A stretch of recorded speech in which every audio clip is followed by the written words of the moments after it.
اعوذ باللہ من الشیطان الرجیم بسم اللہ الرحمن الرحیم نحمدہ و نصلی علی رسول الکریم۔ آج میں آپ کو جس کتاب کا تعارف کرانے لگا ہوں یہ ہماری کتاب ہے فوجداری اجرا۔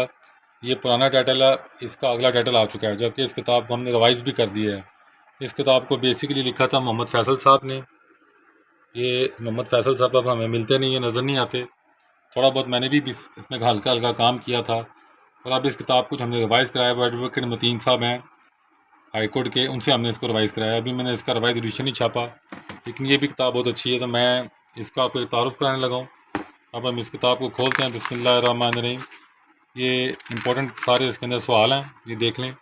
یہ محمد فیصل بھی لکھا ہوا ہے، قاضی ظفر اقبال سے ایڈوکیٹ تھے، انہوں نے بھی تھوڑا سا اس میں کام کیا تھا۔ یہ فیاض محمود نے کمپوزنگ کی تھی، یہ پرانی قیمتیں ہیں۔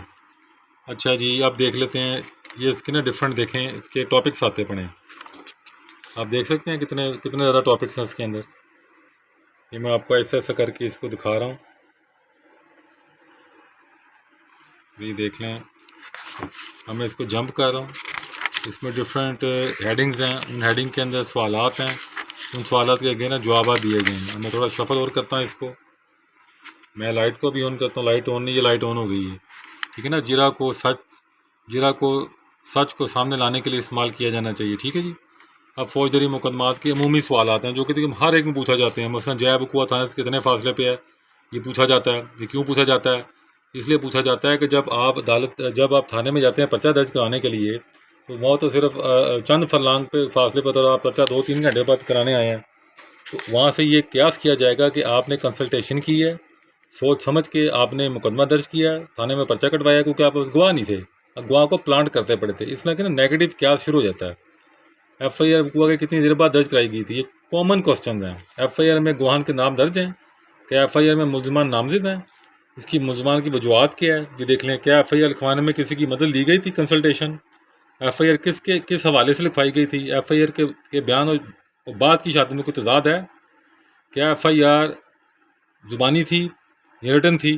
ٹھیک ہے نا، دونوں چیزیں آتی پڑی ہیں۔ کیا ایف آئی آر میں واقعات کو تروڑ موڑ کے پیش کیا گیا؟ میں جمپ کر رہا ہوں آگے۔ اب آپ یہ دیکھ سکتے ہیں اس کے اندر ڈفرینٹ سوالات ہیں۔ یہ آبجیکشن کے بارے میں آ گیا ہے۔ اب میں اس کو تھوڑا جمپ کرنا شروع کر دوں گا۔ پلاسٹک ایکسپرٹ گیا، کاؤنٹر فٹنگ گئی ہے، جعلی کرنسی نوٹس۔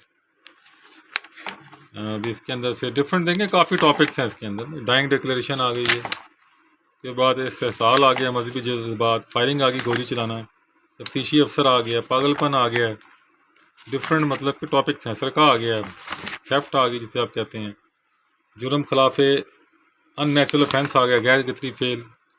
کیا ایف آئی آر تفتیش کے نتیجے میں درج کی گئی تھی؟ ایک بات یاد رکھیں، آپ تفتیش کر کے ایف آئی آر نہیں ہونی، کیونکہ ایف آئی آر کو جو درج کرنے سے پہلے آپ تفتیش نہیں کر سکتے، تفتیش بعد میں ہونی ہے۔ اگر تفتیش کر کے ایف آئی آر درج کی گئی تو آپ نے اپنی ایف آئی آر کا بیڑا گرک کروا لیا۔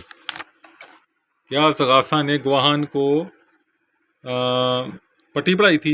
یعنی اس کا مطلب کہ انہوں نے گواہان کو سوالات پہلے سکھا دیے تھے۔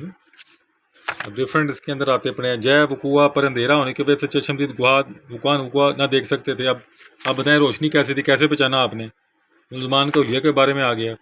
کیا متوسطی نے اپنا بین نظر، ابھی ڈفرینٹ نہ دیکھیں، یہ ٹاپکس ہیں۔ شناخت پیڑ آ گئی، شناخت پیڑ آپ نے جو کروائی جاتی ہے کم 9 ڈمیز ہوتی ہیں، پولیس رول میں لکھا ہوا ہے 9 ڈمیز ہوں گی، وہ ملتی جلتی ہوں گی، ٹھیک ہے جی۔ اور وہ مجسٹریٹ آتا ہے، خاص وجوہات پر پولیس آفیسر بھی کر سکتا ہے اگر بہت زیادہ کوئی مسئلے مسائل نے، تو یہ دیکھ سکتے ہیں آپ۔ لاش چھپائے جانے والی جگہ کا علم صرف ملزم ہی کو نہ تھا، قتل کی 3 ہفتے بعد برآمدگی، عدالت میں گواہی نہ دی۔ اب دیکھیں نا، اگر پولیس پہلے سے جانتی ہے کہ ہتھیار جائے برآمدگی پر موجود ہیں تو اس بارے میں ملزم کا انکشاف اپنی قدر کھو دے گا۔ اس سے جوائنٹ ریکوری از نو ریکوری، 2 ملزمان کو اکٹھا جا کے آپ نے ریکوری نہیں کرانی، علیحدہ ریکوری کرانی ہے، وہاں سے وہ پھر اتھینٹسٹی ہو جاتی ہے ریکوری کی، اکٹھی کرائیں گے تو بیڑا گرک کر لیں گے اپنا، اسی لیے کہتے ہیں نا جوائنٹ ریکوری۔ کافی اس میں ٹاپکس ہیں، دیکھیں تقریباً 5.5 اس کے اندر ہم نے دروشی بھی آ گیا ماشاء اللہ۔ یہ ہمیشہ میں پیسٹر کو یہی کہتا ہوں، یار جب بھی کتاب چھاپو خالی صفحہ تو اس میں دروشی لگا دو، تو ماشاء اللہ کتنا اچھا دروشی لکھا ہوا ہے۔ مولا یا صلی وسلم دائما ابدا علی حبیبی کا خیر خلق کلہم والحبیب الذی ترجا شفاعتہ لکل حول من احوال مقتحم محمد سید الکونین وثقلین والفریقین من عرب ومن عجم فإن من جود الدنیا وذرہ